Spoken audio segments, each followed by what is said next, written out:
اسمي أحمد حاج موسى، مدير شركة سمارت هاند تصنيع الأطراف الصناعية العلوية باستخدام الطباعة ثلاثية الأبعاد. مهندس ميكانيك وحاليا طالب ماجستير في الهندسة الميكانيكية. دخلت هندسة الميكانيكية في العام 2012 2013 بعد ما خلصت بكالوريا وطلعت لي المفاضلة. كانت فعليا هندسة الميكانيكية كان آخر رغبة موجودة عندي إياها بالمفاضلة، وبالصدفة طلعت لي هندسة الميكانيكية. هلا كان رغبتي الأولى هي هندسة مدنية، بس كنت إنه أبوي كان مهندس مدني أنيتا، فكنا نمشي مثل الآباء مثلا إيش كان دراستهم، فإحنا كنا نطمح إنه يكون دراستنا مثل دراستهم. بس القدر والحمد لله دخلت هندسة ميكانيكية. هلا ساكن أنا بجمعية الزهراء، شاهدتها بكل أطيافها الصراحة، وبالذات منطقة جمعية الزهراء أنا شاهدتها بوقت عمارة وبوقت ازدهارها وبوقت خرابها. بداية الحرب بعام 2013 تقريبا الزهراء كانت بتتميز، يعني كان فيها شغلتين أساسيات. أول شيء العامل البشري والعامل العمراني. العامل البشري عشت فيها يعني لحظات طفولتي كلها، يعني تعرفت فيها على ناس يعني كانوا لحد هلا أصدقائي، وناس الحرب أخذتهم مني اللي هن مثلا أبوي. يعني بجمعية الزهراء اللي كانت القصة، يعني بوقتها كان يوم الجمعة برمضان، اجاني خبر وفاة ابوي صراحة، وكان جدا صادم. وهي كانت بدايات الحرب اللي صارت على سوريا، وبدايات نزوح الناس من الزهراء، وبدايات الدمار بالزهراء. بتذكر لما دخلت الدبابة وقتها كانت تضرب، شفت القذيفة نزلت قدامي، الناس شلون ماسكة اغراضها كلياتها ورايحة بتطلع من الزهراء. كان في جاري بعرفه، قلت له وين رايح؟ قال لي روح مال حالك وروح، لان انت يا دوب يا بتلحق يا ما بتلحق. تأقلمنا على وضع الحرب اللي صار، وتأقلمنا على القذائف. كنا ننام ونفيق ونشوف مثلا انه نسمع بالليل صوت قذيفة، انه يلا بكره الصبح بنشوف وين نزل قذيفة. واذا معدي مثلا بيت رفيقي مثلا الطابق الاخير ضرب مثلا. كل يوم عن يوم كل يوم الدمار بيزداد اكثر واكثر، لمرحلة وصلنا انه في حارة كاملة يلي هن على السرد الثالث كان كلها متهدمه. بطلع فيها من الشباك مثلا من البلكون بشوفها انه هيك متهدمه. بتذكر شلون كنا نمشي على الطريق نروح على المدرسه، شلون كنت استنى رفقاتي على الزاويه حتى نطلع مع بعض. هالمناطق كلها بالاخير ما بنلاقيها موجوده، فكان الشعور نوعا ما حزين جدا. بس مع هيك يعني بالاخير الحزن دائما بيكون في جانبه فرح، جانبه فرح وجانبه امل، جانبه عمل، لحتى نحن نقدر نعمل شيء لحتى نغير الواقع اللي شفناه قدامنا. يعني فعليا هذا اسم الواقع اللي شفناه قدامنا، ما هو الواقع سمعانينه، وانما الواقع اللي شفناه وتعايشنا معه. كنا نرجع هيك من المدرسه تعبانين، انه يلا نمشي نروح ناكل بوظه من 2:30 كانت.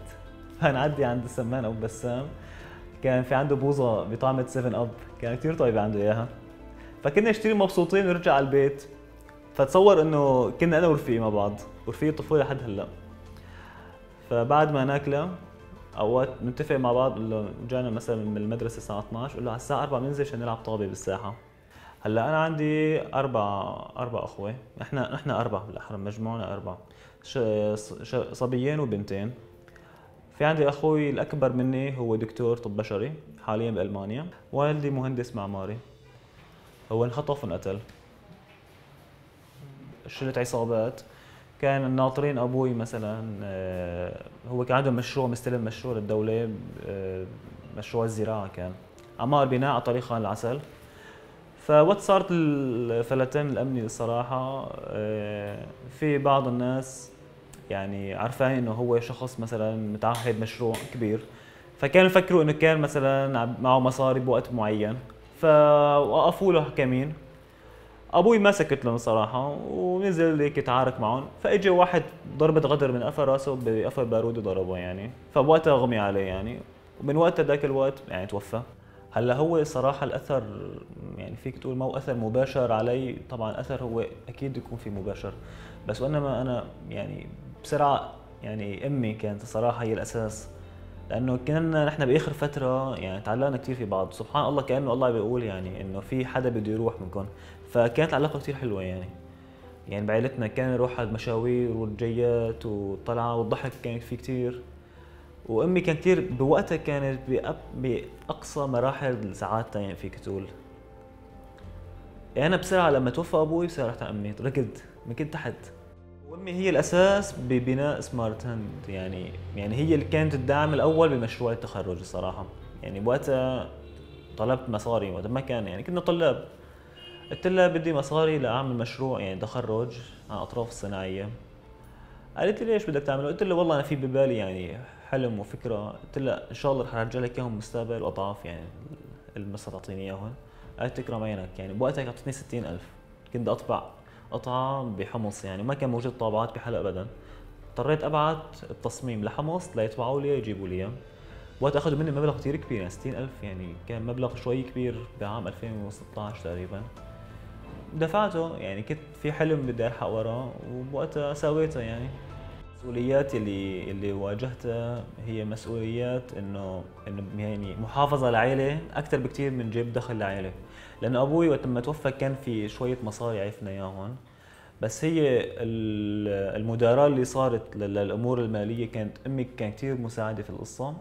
وتلبيه طلبات كان كلها علي، يعني احنا بوقتها ما كنا نجيب شيء طلبات للبيت، كان ابوي يجيب كل شيء. فما بالك انه يكون مثلا طبغم صارت انه انت بدك تجيب كل شيء، انت مسؤول عن كل شيء. انا وقت اخوي راح سافر على المانيا اللي انت ما خرج يبقى مثلا هون، فانا صار فعليا المستلم البيت يعني فيك تقول. طبعا مساعده امي يعني فكره اطراف صناعيه. شفت بحثت بالجمعيات ومنظمات. قلت لهم بدي حالي او اشوف حالي انه اقدر صنع طرف. وقتها كان ابن خالي بيشتغل بالهلال الاحمر. قال لي في طفل راح الهلال الاحمر او ما كان في اطراف عندهم اياه، فشوف اذا ممكن تقدر تساعده انت. فتعرفت على الطفل وقتها شفته بالأعظمية. شفت الطفل كان مع امه. الطفل تعرض لحادث بسبب قذيفة اجت على بيته، خلته تفقد اصابعه الخمسة وجزء من كفه، كان باقي جزء من الكف. وفعليا هي الحالة كانت اللي عم بدور عليها مشان مشروع التخرج وقتها. وبالصدفة اجت القصة. الطفل كتير اثر فيني، وحبينا بعض لدرجة انه نقدر يعني انه صرنا اخوة، بدل ما يكون انه انا بصنع طرف وهو حالة او مستفيد عندي، لا كنا نحن بمجال اخوة يعني. انا كنت كبير وهو صغير، فصارت هيك في علاقة ودية كتير كبيرة بيناتنا. الطفل محمد هو كان فقط ل5 أصابع، قدرت اصنع له طرف وجربه عليه وحتى اخذ الفيدباك منه لاشوف انه هذا الطرف كيف تقييمه، كيف اموره. وهالطرف اول طرف كان بيصير محليا في حلب. شفت انه الاطراف الصناعيه العلويه ما تم تقديمهم ابدا في حلب، وحتى اذا كان تقديمهم هو تقديم شكلي لا اكثر. فشفت انه بامكاننا نحن، وشفت برا حاليا برا كان عم بيشتغل على موضوع اطراف الصناعيه العلويه.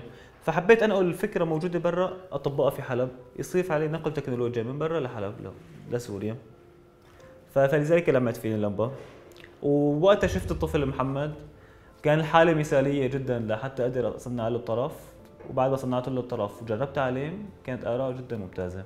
حتى جبته للطفل محمد قدام لجنة الحكم بالمشروع التخرج، وخليته يمسك قنينة قدام لجنة الحكم ويفتح القنينة كمان. فبوقتها كان مشروع التخرج ويصير شيء عملي قدام الناس، كان أول مرة بصير يعني. فكرة سمارت هاند هي بلشت بعد مشروع التخرج وبعد ما أمي مولتني بأول شيء، بس فكرة أطراف صناعية بلشت في مشروع التخرج وقت ما امي يعني مولتني. يعني فعليا انا سويت طرفين، كل طرف كلفني 60 فوقتها دفعت لي 120,000 وقتها دخلت بدورة المريمية لريادة الأعمال، ولوقتها كبر مشروعي. دخلت فيه تعلمت مبادئ الإدارة ومبادئ ريادة الأعمال وتكوين فريق والتسويق وهالأمور، وقدمت فيها وربحت الجائزة الأولى. وبوقتها بعدين ضميت شركائي معي بالمشروع اللي هن حسام وملهم، يعني هن كانوا فاعلين اساسيين بخلق سمارت هاند. بلشنا في البدايه في بيت النزوح بالحمدانيه، كنت نازح من الزهراء على الحمدانيه. كانت الغرفه تقريبا يعني هي مترين بمترين، كان فيها اغراض موجوده. انا قسمت الغرفه بالنص، جبت طاوله جبت طابعه وبلشت ذاك الوقت ابلش مشروعي. حتى كان يجوا رفقاتي لعندي وكنا عندنا طاولتين. كنا فوق الطاولة كنا من بداية خطة أمور إدارية. فوق الطاولة كنت أخذت قسم التصنيع وفوق الطاولة الثانية قسم التصميم. ذاك الوقت كنا منظمين عملنا. لما شوي كبرت العمل تبعنا قلنا لازم نتوسع، فكنا عم ندور على محل صغير يعني بصلاح الدين، يعني بشيء انه نقدر يعني ندفع الكلفة تبعيته، ومع هيك ما كان عندنا الكلفة تبعيته. كل واحد دين مصاري، انا دينت من امي ورفقاتي دينوا من اهاليهم. لا اخذنا بالصدفه محل كان كتير موقعه مناسب بالمحافظه، اللي هو عملنا هيك تغيير كتير كبير في عملنا. لما انتقلنا على المحافظه فكرنا محل كبير، كنا شوي اكبر من الغرفه قعدنا فيها، انه صرنا نحط الطابعه، كان طابعه واحده بس، حط الطابعه وكنا طاوله واحده ومحل ايش نسوي فيه كل هذا؟ ما بنلاقي كل يوم عن يوم بيزداد المحل، كل يوم عن يوم بيتوسع المحل لحتى متى ما لنا اجر ندوس فيه، قلنا خلص حاج بدنا نطلع من هذا المحل. تمينا فيه تقريبا شغله سنتين او سنه ونص تقريبا، وكان لنا ذكريات كثير رائعه فيه. محل صغير ملهم، هو كان معي زميلي بالدفعه بنفس الدفعه بالميكانيك بقسم الانتاج، وحسام تعرفت عليه بفريق ميكاشو. كنت انا وملهم الوحيدين كمان كنا مع بعض، دخلنا بفريق ميكاشو. حسام تعرفنا عليه من ضمن الفريق. انا اسمي ملهم قردامور، خريج كليه هندسه ميكانيكيه من جامعه حلب. حاليا عم بكمل دراسه ماجستير في قسم هندسه الانتاج كمان بجامعه حلب. هلا بسمارت هاند بحسب دراستي بالهندسه الميكانيكيه هندسه الانتاج، فانا مدير للقسم الهندسي تمام، اللي هو بضمن عمليات الانتاج كلياتها. كنت انا والاستاذ احمد كنا زملاء بالجامعه، ولاد دفعه واحده كنا تمام، وتخرجنا مع بعض. هو بعدين بلش بمشروع، اجى تمويل لمشروع سمارت هاند عن طريق المريميه تمام، وكنا نحن شركاء انا والاستاذ حسام. احمد هو عنده الشغف، هو الشغف بشغله هو رقم واحد بحياته، فهو بيعطيك الوقت دائما، فلذلك هو نجح ووصل لهون. انا حسام بودقجي، خريج هندسه ميكانيكيه ومعي ماجستير باداره الجوده. تعرفت على استاذ احمد من لما كنت انا سنه ثالثه بفريق تطوعي، كان فريق ميكاشو بكليه الهندسه الميكانيكيه. احمد من قبل ما يكون شريك هو اخ. احمد متعرف عليه من حوالي 6-7 سنين. حدا عنده فكر كثير حلو، حدا عنده اصرار كثير قوي. من لما كان سنه رابعه كان حاطط في باله فكره اعمل اطراف صناعيه كشركه، بدي اقدم الاطراف الصناعيه مجانا للاشخاص. كانت في هذاك الوقت اشبه بحلم لا يمكن انه يتطبق على مرأى ومسمع الناس اللي عم تسمعه. بحكم عملي بمجال الجوده، فالجوده بسمارت هاند هي خط رئيسي وخط احمر لا يمكن التنازل عنه، لانه الاطراف اللي عم تتصنع هي على تماس مباشر مع المصاب. فنحن من بدايه دخول المواد الاوليه وحتى تصنيعها وتسليم الطرف للمصاب ومن ثم اخذ الفيدباك منه، نحن دائما مهتمين بتحقيق اعلى جوده لمنتجنا ولخدمتنا اللي عم نقدمها. سمارت هاند عملنا مشروع هو اسمه هيروز، بيهدف المشروع لتركيب 50 طرف صناعي علوي لطفل. كنا هالمشروع له جانب دعم نفسي، فكنا نحن مضطرين نتعاون مع جهات مجتمعيه لحتى ذاك الوقت تغطي هي الامور النفسيه وحتى الامور الدعم المجتمعي وورشات التوعيه بالنسبه للاطفال او بالنسبه للمجتمع المحيط اللي حوالين الطفل. من ناحيه التمويل يعني الصراحه نحن سعينا كثير لنقدر لحتى نجيب الجمعيات او منظمات تشيل كلفه التمويل او تدفع مصاري بحيث انه الشريحه اللي احنا مستهدفينها ما تدفع مصاري، مع انه احنا شغلنا خاص يعني بالاخير، بس الشريحه المستهدفه هي شريحه فقيره بالاخير فما خش تدفع مصاري. بس كان المشكله العائق كثير كبير موجود، انه منظمه الصحه العالميه ما كانت تصنف الحالات البتر بالاطراف العلويه هي حالات اعاقه، وانما كانت تعتبر حالات فقط البتر بالاطراف السفليه هي حالات اعاقه. فهذا الشيء الجمعيات ما كانت تقدر تعمل اي شيء لحتى تاخذ تمويل من المنظمات، لانه باعتبار هاي التصنيف ساعد كل المنظمات. الحادث الابوي اللي صار معي وهذا تعلقي مع امي، بشوف انا يعني اهم شخص كان ساهم وعزز وجود سمارت هاند هو امي.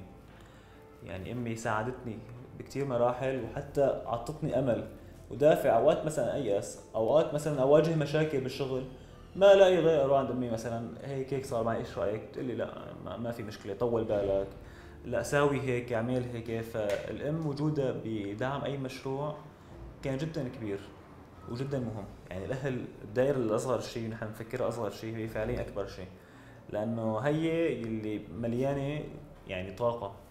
دائما انت الطاقه وين بتكون موجوده؟ باصغر شغله، بالذره مليانه طاقه. نفس الشيء العيله هي عباره عن كتله مليانه طاقه، هي الطاقه انت بتعطيك امل، بتعطيك دافع لحتى تنجز وحتى تبدع باي مجال عندك اياه. يعني. فاول شيء بهدي له ابوي، ثاني شيء بهدي له امي، يعني اللي هي السبب الاساسي والداعم الاول لمشروع سمارت هاند اللي بوقتها دفعت لي مبلغ مو سهل. وهذا المبلغ يعني احنا كان هو مثل ما بقول المبلغ الثابت اللي عنا، يعني ما كان في عنا دخل مجدد للعائله، لا هو عباره مثل خزان عم نسحب منه. فهذا الشيء يعني انا اخذت جزء كبير من هالخزان ومن هاي المخزون اللي عنا لحتى احطه بالمشروعي او احطه بالمشروع التخرج اللي كان، لحتى يطلع معي نموذج ممكن ينجح ممكن يفشل، بس ممكن كان في عنده امل وكان في عنده رؤيه بانه لا راح ينجح المشروع. بسبب الحاجه كثير كبيره، بالاخص فرق العمله اللي صار، فصار استيراد اطراف السفليه من برا صار يعني صعب كثير، والناس ما خشت تدفع اطراف سفليه، مع انه الاطراف السفلي الاعداد الاطراف البتر بالاطراف السفليه اعلى بكثير من الاطراف العلويه، فكان ضروري واجب ان ندخل بموضوع الاطراف السفليه. الشيء الثاني اللي هو الحالات تبع سرطان الثدي. انا تفاجأت الصراحه، اجت لعندي امراه مصابه بسرطان الثدي، قالت لي ليش ما تعملي مشروع عن الطباعه 3 ابعاد لسرطان الثدي؟ قلت له كيف يعني، اول مره اسمع فيه، ما كان خطر في بالي. قالت لي هيك بتعمل هيك، وفعلا يعني بحثنا معه ودورنا انترنت، طلع في شيء برا موجود هيك شيء مبدئي. والله قدرنا نسوي نموذج اولي للثدي الصناعي تماما اللي موجود هون قدامنا. وهذا الشيء جربناه على حالي، جربناه على مصابه بسرطان الثدي، ويعني كان نتائج جدا يعني مبهره، وانا ما توقعت هالشيء ابدا. فتصور من شخص مصاب قدر يعطيني فكره مشروع، هاي الفكره راح تتعمم لكل الحالات وكل المصابات.